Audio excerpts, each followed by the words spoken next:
Wrong does not cease to be wrong because the majority share in it. Leo Tolstoy.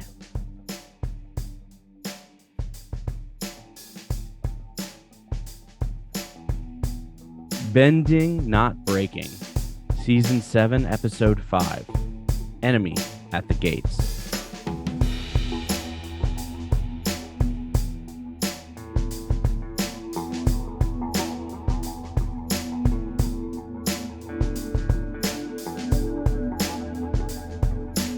And welcome back to another episode of Bending Not Breaking. I'm Sunshine.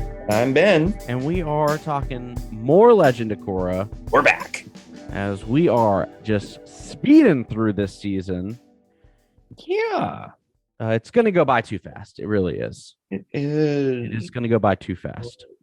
Yeah. But every time I sit down and watch another episode, season 4 creeps up on my list of seasons that are really good in Korra in its rankings. Very good. It still might be my least favorite season. However, it's still a really good season. Yeah. And that's a good problem to have.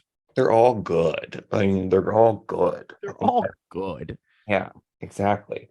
Yeah, I've been thinking about this, and I've been working with 4 or 5 people to try and guest with us, and it turns out schedules are hard, y'all.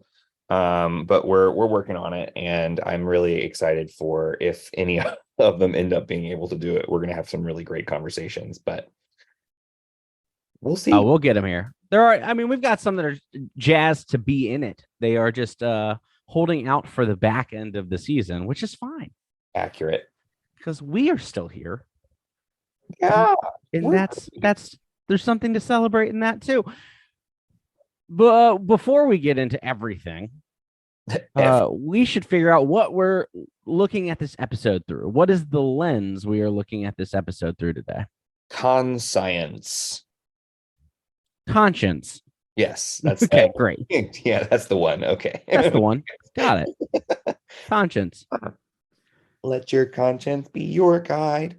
An inner feeling or voice viewed as acting as a guide to rightness or wrongness of one's behavior. Indeed. Jiminy Cricket. Yeah, that's a Pinocchio reference we made. Yeah, it's interesting to think about because this inner voice is a very interesting way of framing it. Because what it's suggesting is that, the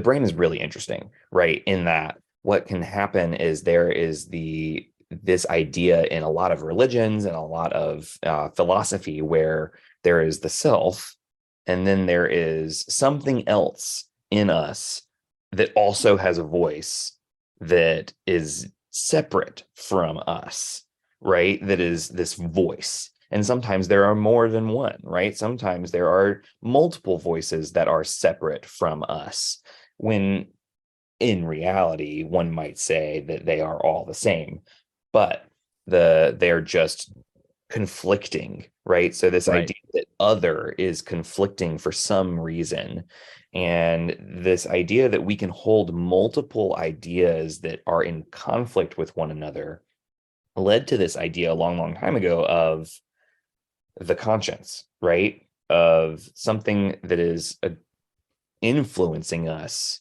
that is separate from us, but also within us. And that's just a really complicated, philosophical notion and it has been for a while, but it's also pretty interesting. Yeah, very much so. Very much so.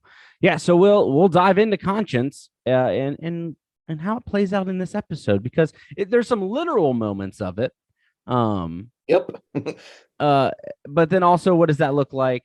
And honestly, some of the more interesting questions is how do we develop it? Is probably where my mind went a lot. Is like, how did we get to that point of feeling those rights and wrongs inside of us? And I think that's maybe more where the interesting conversation lies. As we look at the characters that exist, because a lot of times what we view as right and feels morally correct inside of us has been developed through different avenues. And so I think the conversation around that for each individual character might we might be able to glean some things from it. So excited for that. But before we get to that, you've got 30 seconds to do a recap. Because that's your favorite thing to do. Are you ready? On your mark, get set, go. So Kuvira and Batar Jr. arrive in Zalfu with an army, and then Varric tries to back out of the Spirit Vine business, and then Kuvira's like, bowl in, do the thing, and then, try and convince Sue with bops, and then Hiroshi Sato is proud of Asami, wow, and then family struggles, and then Bolin kind of is ignorant, and then asks halfway there questions, and then, oh my god, and then Korra and the Airkido showed up, and then we learned Suyin did not accept leadership in the Struggle Bus times, and that led to Kuvira doing the whole thing back in the day, and then Korra talks to Kuvi and Bolin, and Julie try to escape, and then Julie throws under the bus to escape.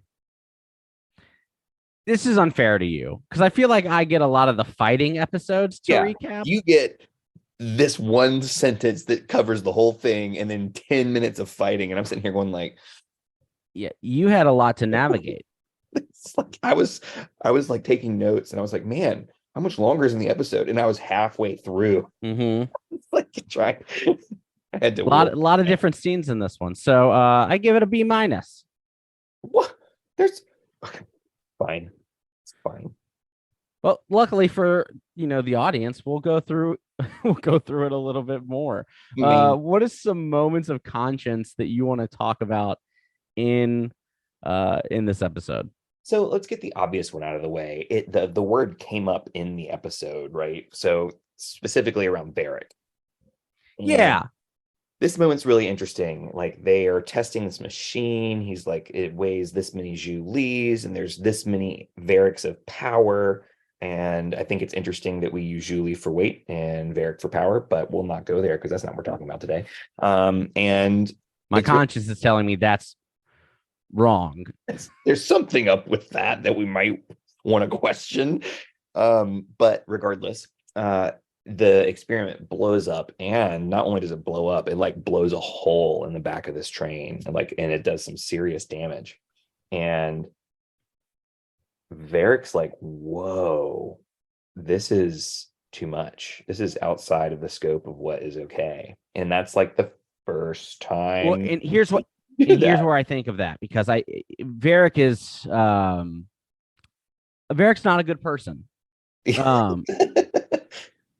He's chaos, which is right, and I'm challenging that because in my head, like, everyone's capable of good. There's no such thing as good and bad people, but behaviors that lead to that.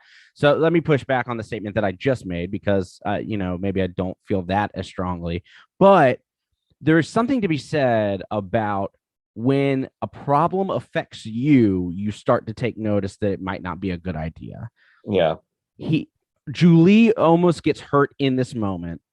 You get a little moment between her and Varric, and that's when he's like, "Oh, someone I love, or someone I might have feelings for, or someone that's directly in vicinity to me might get hurt.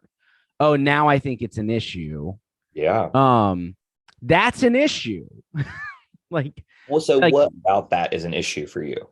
It's an issue that the only time we are worried about the problems that are happening are when they directly affect us. Is an issue to me, and is not acting within a moral compass. If the only time you are worried about things happening or starting to question whether or not things are good or not, like, he has sold weapons to the world. He has been an arms dealer, right? And so it had no issue with it. But Julie almost gets hurt from him trying to create something, an energy source, a weapon. And that's when he's like, oh, maybe this isn't good. I have an issue with that. And again, it begs the question, what gets us to our conscience and delivers that? Because there are a lot of times, if we're only focusing on issues that are happening to other people, or if we only care about issues when they start to cause harm to ourselves, that's a problem. Yeah, and I think the key thing here is what that is giving us, right, is that the conscience alone is not a good enough ethics filter for us to think about for the world, right?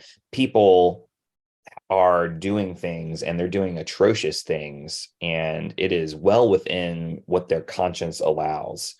And so what that's telling us is that the conscience in and of itself is not something that is this like, intercultural thing that we all share, right? Rather, it's something that is unique to the person, and that we should pay attention to that, right? So like, oh, what is your conscience telling you is an interesting question to ask in as a way to help children develop character, right? That is a question that makes me go, what is your conscience telling you? Does not necessarily get them to the right answer, right? And I think that's just something that's worth lifting up. Yeah. Well, we see this in Milo as they are coming back to talk. Our chorus coming back, right? I'm so excited to see you beat up Kuvira, and like I'm so excited for this violence, and Yeah. you're gonna fight and you're gonna kick her butt, and she has to Says the acknowledge Air like Nation kid. Kuvira saved my dad. Yeah. Kuvira has done some really good things. Mm-hmm. I would like to talk to her about it. And Milo's like, "Aw," and so like, again, so we get to this point of like, Milo sees no problem, and Yeah. maybe because he's seen a little bit of the world at this point that maybe Korra hasn't seen as she's been healing. Maybe he's getting pushback or what, or is an understanding of like, oh, Dad was very against Kuvira doing all of this, so I should probably be against Kuvira doing all this. But he jumps to violence pretty quickly, Mm-hmm. and morally, he's like he's got no issue with it. Yep. Now he's 9, 10 maybe at this point. But again, what he views as ethical, his conscience is cool with. Yeah. But I really am on Korra's side with this. On this, I would like to see what we can do in a non-violent way. Yeah. Well, what's really interesting about that is the trajectory, like the life trajectory from being a child and the brain to being an adult, right? One of the things that's really interesting about children is that they don't have the brain capacity space development to be able to hold two simultaneous truths that conflict. What they hear is they hear right and wrong, and they make a quick determination, right? For any of us who've interacted with children, it's like, what's the right thing to do? It's this and this. It's very binary. Until we start to cultivate a different experience. And what happens is, I heard once for college essays that when you're writing an essay, it's the ability to entertain two conflicting ideas in the same paper is a sign of what I like. The quote I heard was that's a sign of intelligence, right? And it's interesting to think about for Milo here, because he is in this position where the right thing to do is to take down Kuvira, because he's living in a situation where Kuvira is taking over the Earth Empire. She's using force, and that's the narrative he's heard. And so that's the right thing to do, right? And it's binary. And what's problematic, I think, for a lot of us is realizing that a lot of people don't grow out of that binary mode of thinking. And it becomes something that what I am hoping for, I think, is this ability to entertain the complexity of this, which I think is what Korra is showing us, right? She's 21 now. She's getting to the point where she can start to entertain these seemingly opposing ideas of, yes, Kuvira is wrong, and we need to do our best to utilize nonviolence as a way to try to convince her to do what's right, even though she's using violence, right? So it's a tough situation, but I think it's really helpful to think about the brain when we're thinking about why people are making judgments in this way and how their conscience is affecting them. One of the most common things as my career of working with kids is the idea around, I'm being told by the adults and my caregivers that if I'm in danger, that it's okay for me to fight back, right? That's a very common thing. Yep. What is lacked in a lot of those situations when talking to kindergartners, first graders, is not the thing of like, yeah, if you're in danger, like you should get out of that danger. Someone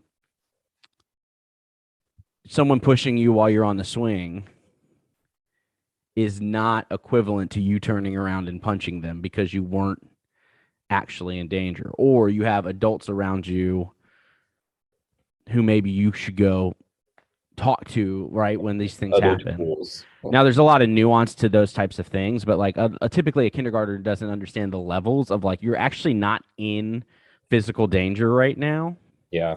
um, to warrant you turning around and drop kicking the person next to you because you don't like that they stole your seat, right? Like that's not equivalent. And so there is a lot of nuance and understanding that exists. And so what I'm saying that for is that there, as we are figuring out how we impact the people in our lives, understanding levels of nuance in what we're telling people and what, and especially children, what they're able to grasp and walk away with.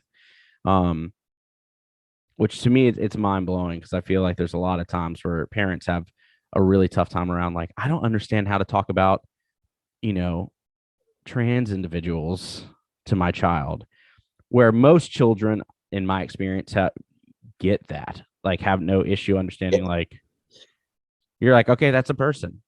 That's a person over there and an adult over there that I don't know. Okay, cool, great, move on. But then they have no issues talking about violence and the nuance around fighting and things like that. Yeah, no, if someone pushes you, you hit them back, and you're like, okay, I need us to pump the brakes. Yeah. Um, so it's the dynamic, I think, of what you're talking about as we build that conscious is understanding the levels of nuance that come with Yeah. holding separate ideas over time of what the two things can be true. Yeah. So that is one element of this. The other element I think we can use Bolin to talk about. So Bolin is really interesting case study in this specific episode because what we've seen throughout the season till now, till this episode, is that Bolin is a Kuvira stan and is bought in. And there is this line of, okay, there's Kuvira and Batar and the inner circle. And then there's Bolin, and Bolin is being manipulated, and Bolin is clearly does not have all of the information. And they get to the point where, okay, we need to bring him into the inner circle in order to do what we really need to do. And the veil is removed, right? And so when we think about Kuvira as in the role of parent for a second, parent, supervisor, power, authority, etc.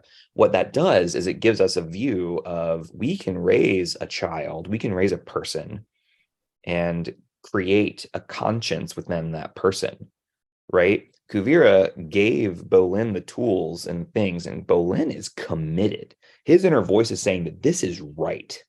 This is what we are supposed to be doing because the message he has received and the things and the images that he has seen has perpetuated that, has cultivated that. Yep. And then once he's brought into the inner circle and is finally given more information, this is what's actually happening. This is like, instead of, these are not re-education camps to teach people trades. They are re-education camps for dissenters, right?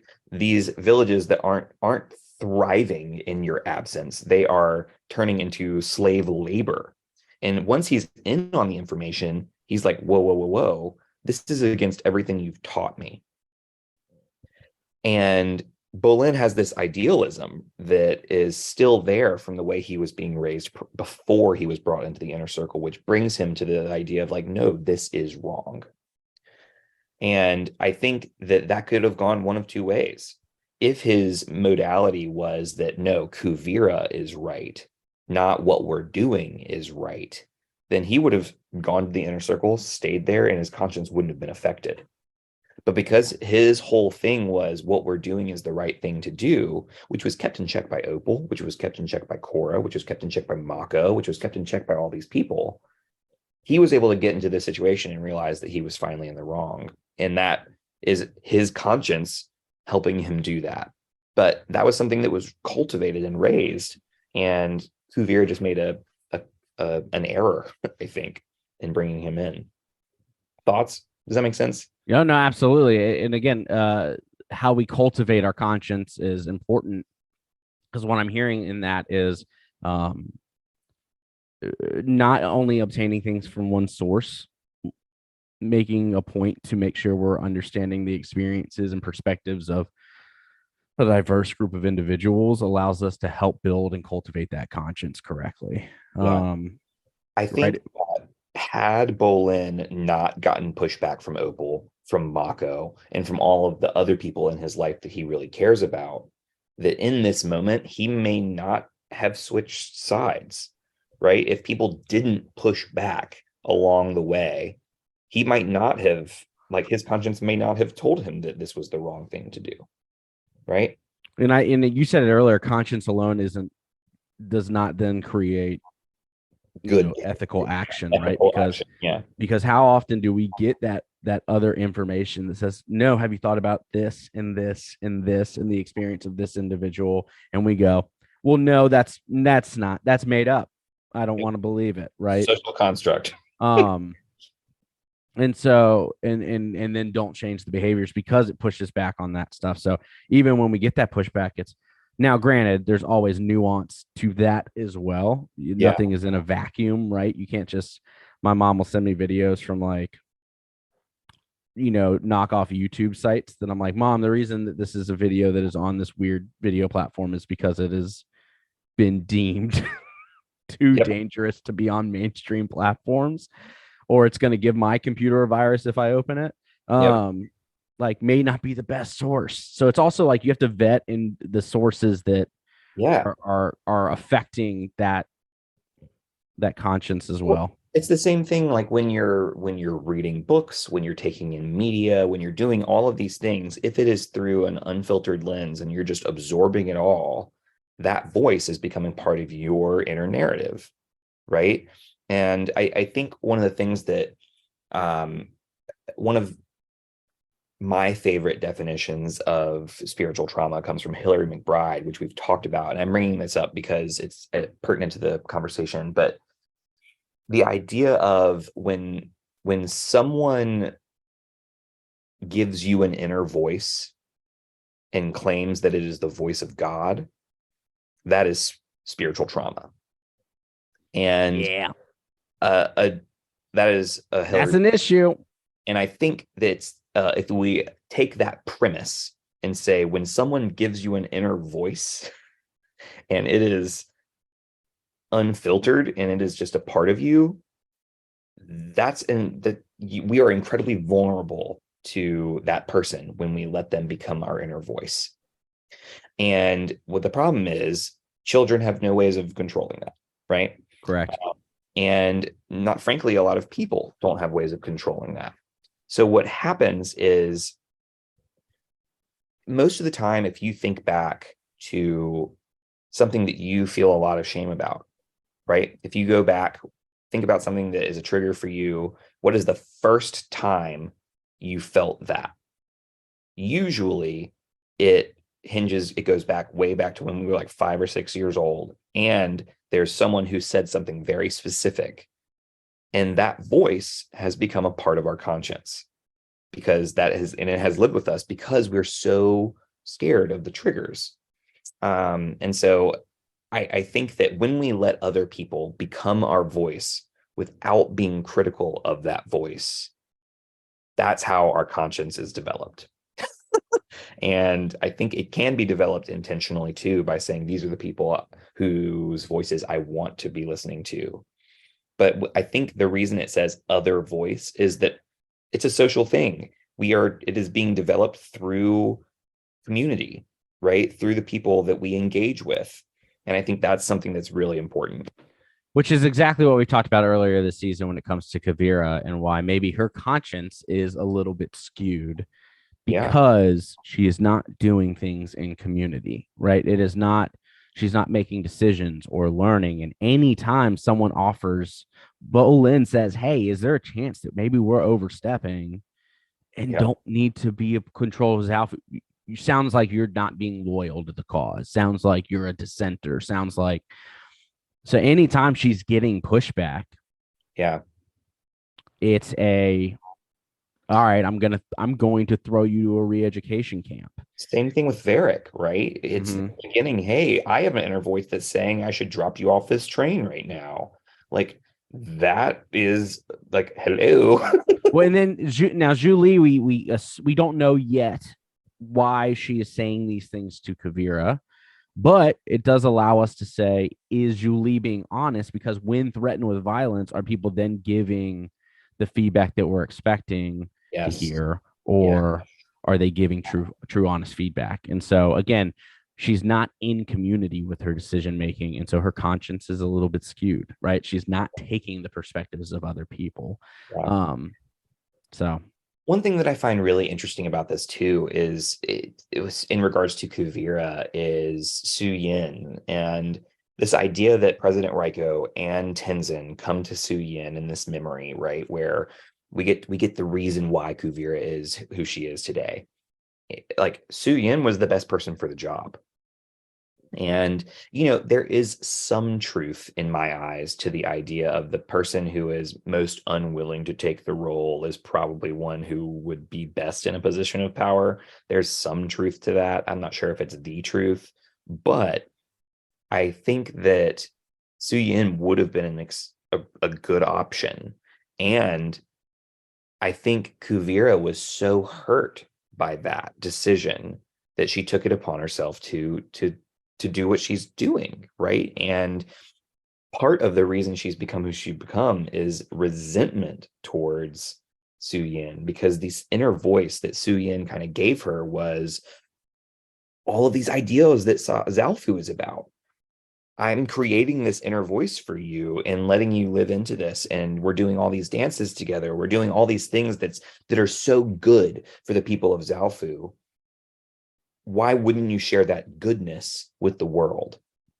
And again, this binary thinking of it's either good or it's bad is where Kuvira seems to have been in this moment, because Su Yin's entertaining all of these other things and has lived twice her life, right? And has been informed by other decisions and knows that maybe there are other options here.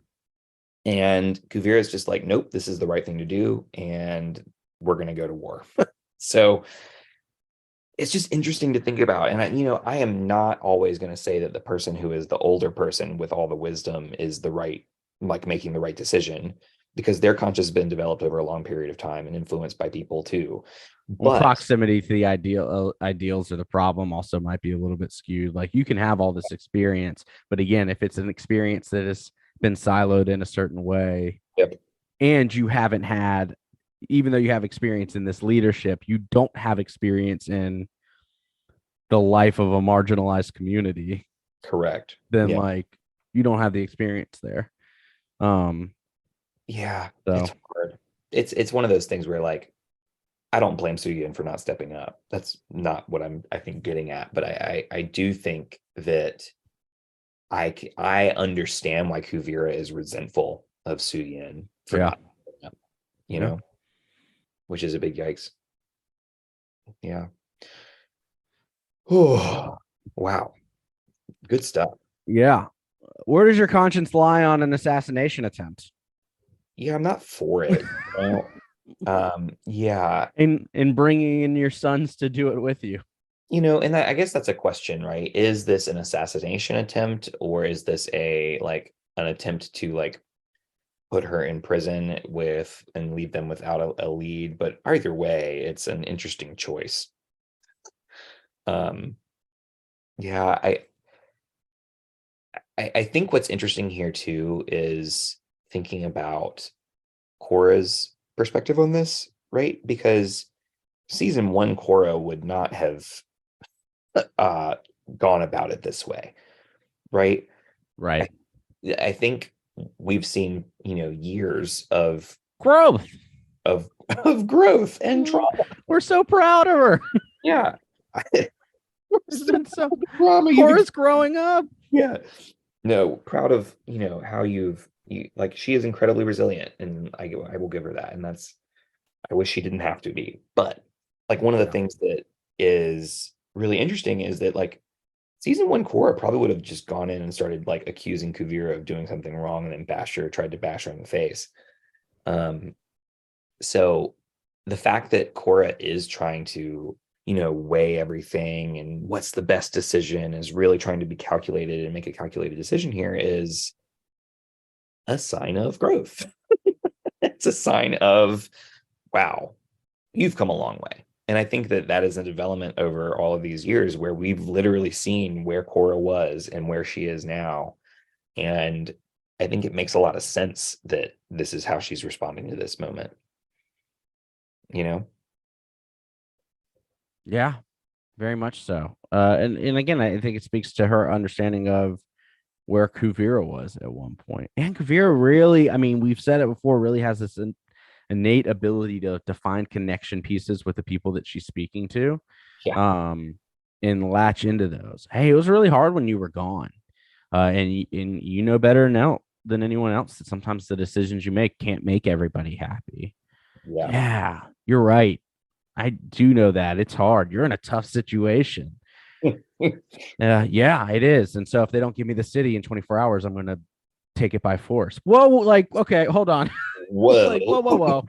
Let's, but even then, it's interesting because I see in this moment the conscience is there for Korra, Yeah. the want is there for Korra, the skill set to have that conversation still might not be there. Great point. Because she almost immediately goes to like, hey, you know, you should back down. And Kuvira's like, I'm not going to do that. And so Korra's like, I'm not going to let you take this shitty. And it like almost immediately reverts that because the skill set of like, all right, how do we have this conversation is not there. Yeah. That could have been a 3 hour long. Now, granted, we're on a 23 minute show. But that conversation could have been a long 3 hour conversation. All right, help me understand what you've been doing, why, and I'll help, and then tell me why people feel this way because I know that this is in existence, and let's really have a conversation around whether or not what you're doing is, What's your real goal? What's the real goal, what's really happening. Yeah. Because it just immediately goes like, hey, you should back down from Zaofu. Like, no, fine, I'm gonna fight you. It was like, what?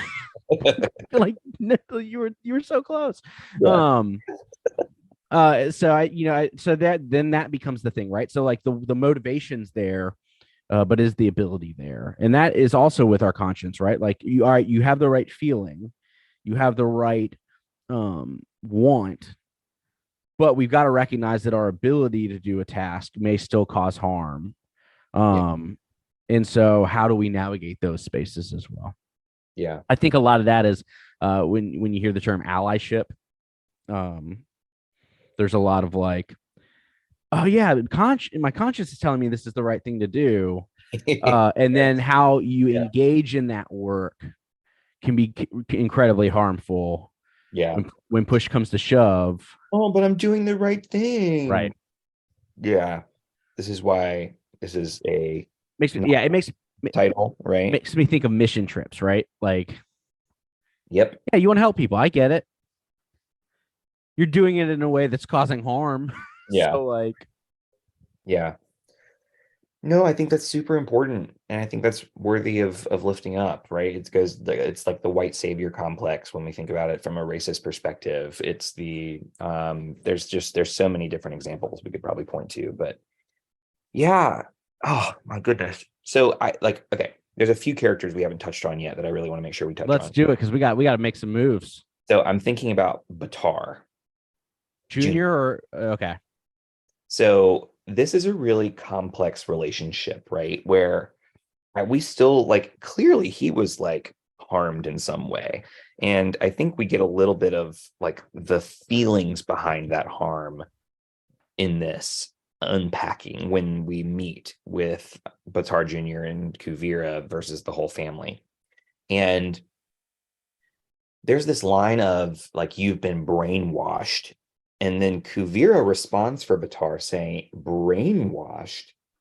He's been set free from your, way of life. Yeah. And this idea of Kuvira responding for him, one, that's in character and super, makes sense. And it's really interesting that Kuvira responds for him in this moment because it's suggesting that exactly what she's saying is not necessarily true because she's responding for him, right?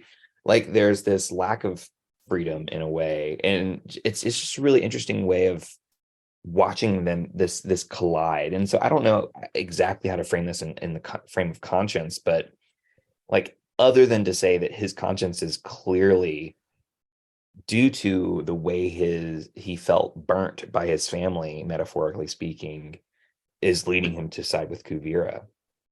I think you mentioned it earlier, right? The lines of communication or the sources we get our information affect our conscience, right? And so if we're in these types of relationships where one, not only are they romantically involved, so there's one side of a relationship coming in, but now you're also adding an employer or Yeah. supervisor into that role that is now in an additional relationship. Um, so now we're getting things that are typically sectioned off. You're seeing combined and creating problematic situations. We see two employer-employee relationships in this episode. Both Yeah. are deeply problematic. Um, Yep. as we start to see these grow into things, there's an issue when it comes to someone holding a position of power over someone else who, and then also you see romantic or Yeah. relational uh, dynamics coming into play as well. It's going to be sticky for multiple reasons. Um, it's just not a good look, right? Like that turns into grooming behavior in those moments. You know what I'm reminded of? I'm reminded of like the simplicity of language in this moment. And it's not simple, but it like if we just look at the language, I think it points us in a direction that's helpful. The use of pronoun I versus pronoun we, right? And I think that that's something that's interesting to think about, right? When oftentimes before partnership, before there is a we, there is the I. And so I create this, the way that I speak, I say this, I think this, I. And what we notice is the use of we is used more often when you become in partnership. And it becomes a unit, right? Which is to say, also similarly, our conscience is becoming more and more enmeshed, right? And so by being in such proximity and in relationship with Kuvira, their conscience has become somewhat more enmeshed than it would have been outside of that relationship. And I think that's true for family too, and why family is like often considered, quote, close knit, if they are indeed working and collectively being this we, um, which is thrown into sharp challenge later when Kuvira is really showing her her I-ness, and this is more about her than it is about we later on. But I'm just thinking about that and how the more often you're using we language suggests that your conscience is more entangled with the people around you that you're including in that we.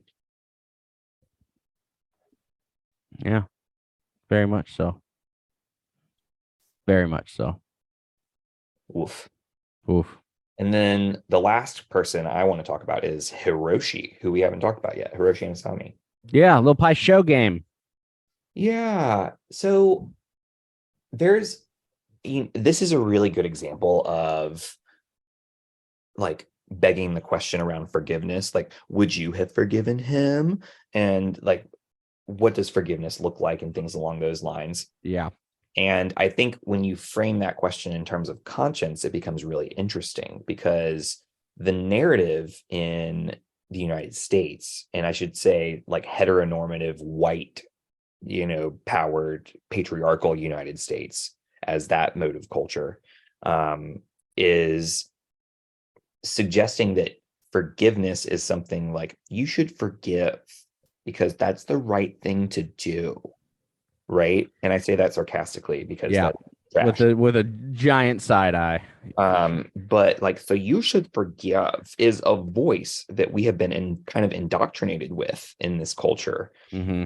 as it is the right thing to do to forgive, which creates this such cognitive dissonance of I don't want to, but I should. I don't want to, but I should. And this like shouldness of things is another way to frame this inner voice that we're working with. And we see it where that's with Asami, what we see is this. She sees the relationship between a father and a child kind of like out in the world, and it kind Right. of makes her tear up and makes her be like, that's something that I miss about my childhood. That's something that I still have the opportunity to cultivate. And part of that is what leads her, I think, to this decision to, try to forgive her father. And yeah, I don't know. This is like, what about this is resonating with you? Because Yeah, this, I got so many thoughts. yeah, it's So the first one is, for me, forgiveness is not a prerequisite for right or wrong, right? So, um, there are certain things that Asami has that other people don't have. So the first thing is, do you need to forgive someone to be right? No, I don't think you do, right? You can be respectful towards people. You can have empathy for people. yeah, You can want what's best for people without forgiving them for maybe harm that they've caused, right? You can do those things. You can hold those things, multiple conflicting ideals in your head together, right? We've talked about that. yeah, So I don't think it's a prerequisite for that. So anytime someone tells you like to be able to heal, you have to forgive the person. No, you don't. It's a lie. Like you don't have to forgive them to be able to heal or become the better person or be the person that you want to be. You don't have to. Asami is in a position of privilege, weirdly enough, because of the situation now that Hiroshi's in life in prison. His capability to harm her, there's still that ability, but it's much weaker than maybe it was outside of that, right? She gets to set the boundaries pretty regularly. Like if he's causing harm, I don't have to go. mhm, Um, if if he isn't and he's proving slowly that he's not going to cause me harm, I can go more. And then maybe that leads to forgiveness. So she's got this structure in place um, that allows her maybe to be more likely to forgive because there's safety measures involved. The chance of her getting harmed by him in the future is slimmer than it was if he was, out in the world, right? Not everybody else has that. yeah, And so I think that there's the privilege allows her to be able to maybe lean into that forgiveness a little bit more. But yeah, no, I don't think that like from a conscience standpoint, from a moral standpoint, yeah, you don't have to forgive to heal or to be right. Or again, to care about someone or have empathy for them doesn't mean you have to forgive them for the harm that they caused. yeah. And one of the things, just as an aside, because we ended up talking about a little bit more about forgiveness, but like there's a book that I have not read yet about forgiveness that is reframing what forgiveness is. And I'm really excited to read it because the framework from that is, I think, agreeing with us from what a colloquial understanding of forgiveness is, but they're trying to redefine it in a way that I think is more accessible. So if you're curious about looking that up, it's lovely book that I'm planning to read, but it's by Matt Potts. Um, and I'm excited to read it and dive into it if you want more forgiveness content. But in terms of conscience, I do think that they're conflated, right? Because often our conscience is what's driving us to forgive because we've been taught that it's the right thing to do. And whatever our colloquial definition is, often is problematic. So I 100% agree with you. So, yeah, I mean, it's interesting. And I guess the question too is, the last framing of this is for Hiroshi. He obviously feels some sort of regret or repentance or something Mm-hmm. that has changed his tune. And I'm curious, to me, this seems really authentic, Sure. but Yeah. I'm curious how it lands for you. Is this like, does this seem like this is legit to you? What's your thought process there? Um. Sure. Like again when you're I think for him, he has the capacity to pretend or not. I mean, it's just I don't think it matters. That's my point. I I just don't don't think it think it matters. I, matters. I don't think it matters if he's being genuine or not. Yeah. Yeah. And okay, so why doesn't it matter? Because I agree with you, but I'm curious because that's a pretty bold statement, I think, for us to make. Maybe it matters for him.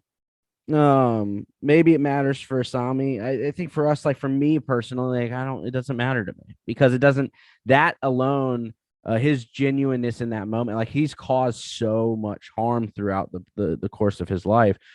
Him wanting to reconnect with his daughter might be very real, Mm-hmm. but that doesn't create, fix a fraction of the harm that he caused Yeah. throughout what he was doing, right?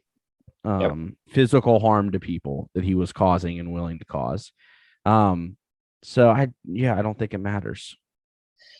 Yeah. I don't think it matters. And I also think that this is why people like, what if they've repented? What if they are truly what if they've changed? That's why we have to forgive people because and I think that's where this narrative comes from. Like, no, I don't. I But don't have to forgive. I don't want harm to come to him, but I yeah, don't have to forgive him.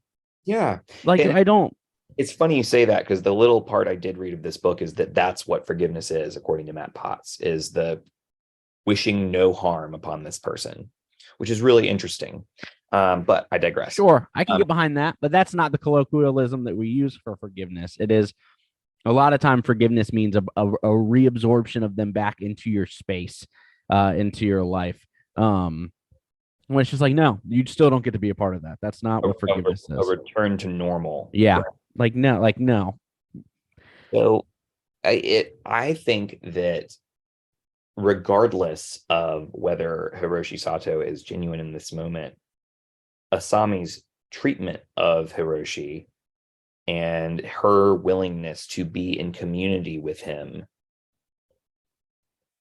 what we see is him make choices for the rest of this season that are for her benefit and for the benefit of what we would deem of the world, right?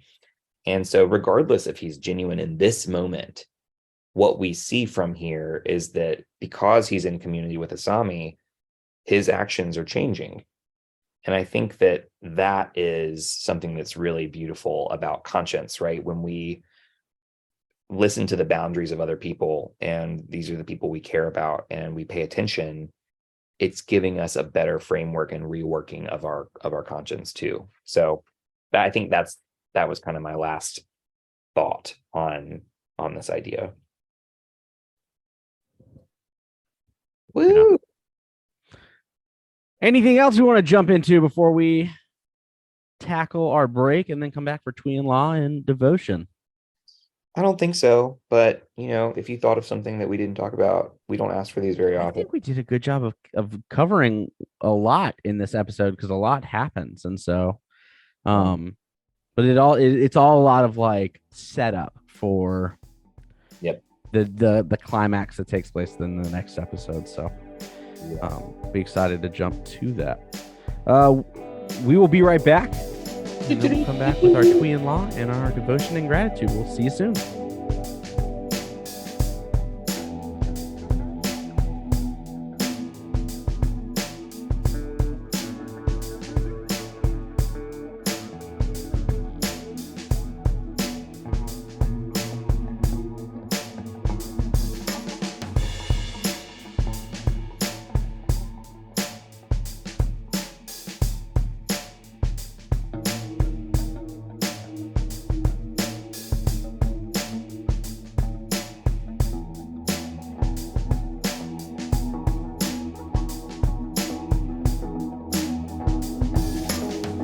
All right, and we are back. We're going to jump into Tween Law. What is pushing us and pulling us from this episode? Pushing us in towards this episode, or pulling us in, or and pushing us away.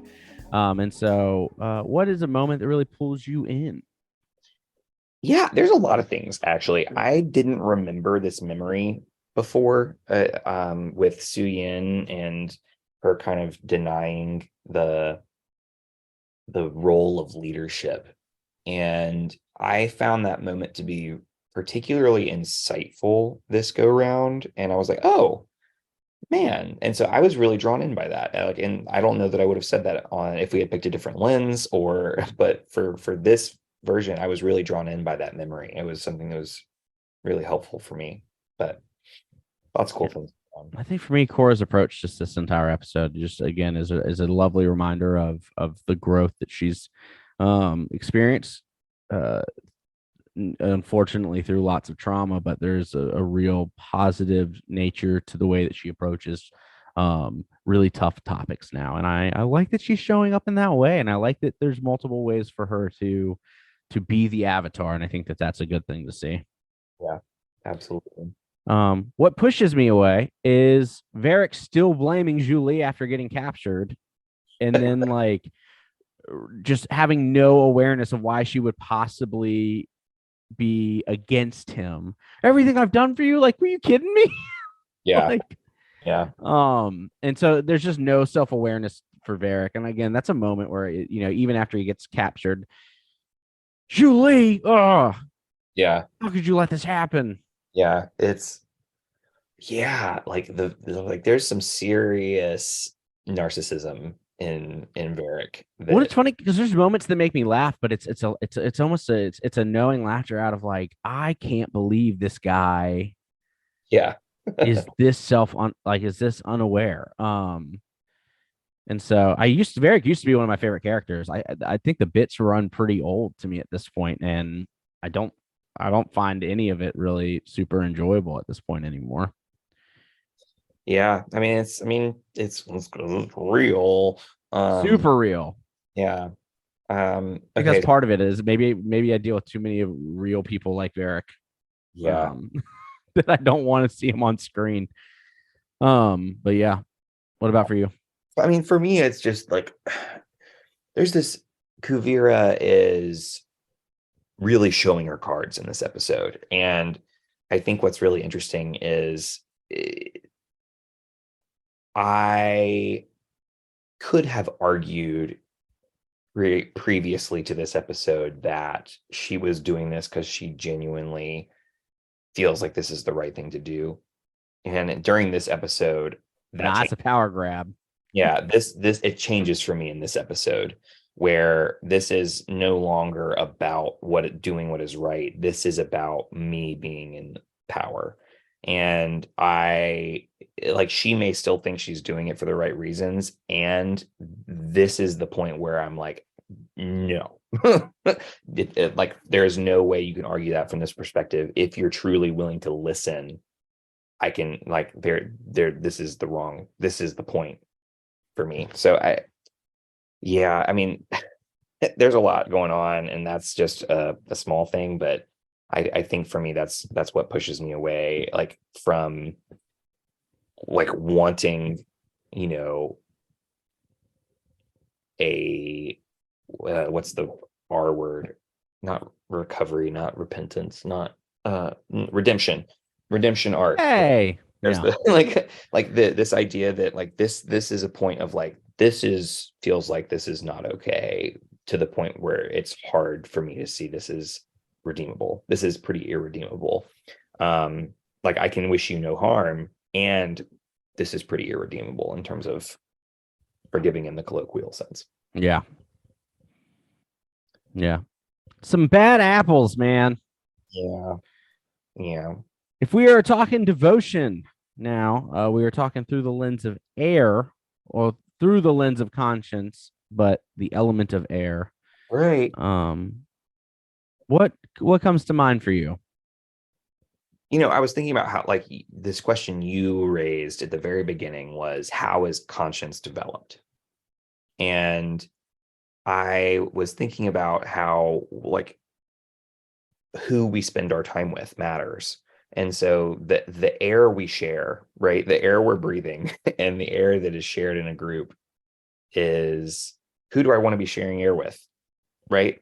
Yeah, Who do I want to be breathing the same air with? And I think that I want to be shaped by people and be like make sure that I'm spending more time with the friends whose moral decisions align with the way that I want to become, not the way that I think, you know what I mean? Like I yeah.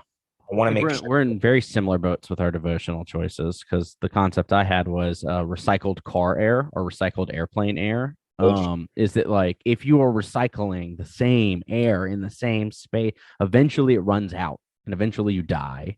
Yep. And if you're not consistently bringing new air in, then you're you're going to fade out, right? And so how am I opening more windows and allowing for new air to fill spaces so that it is not just me cycling the same air over and over again?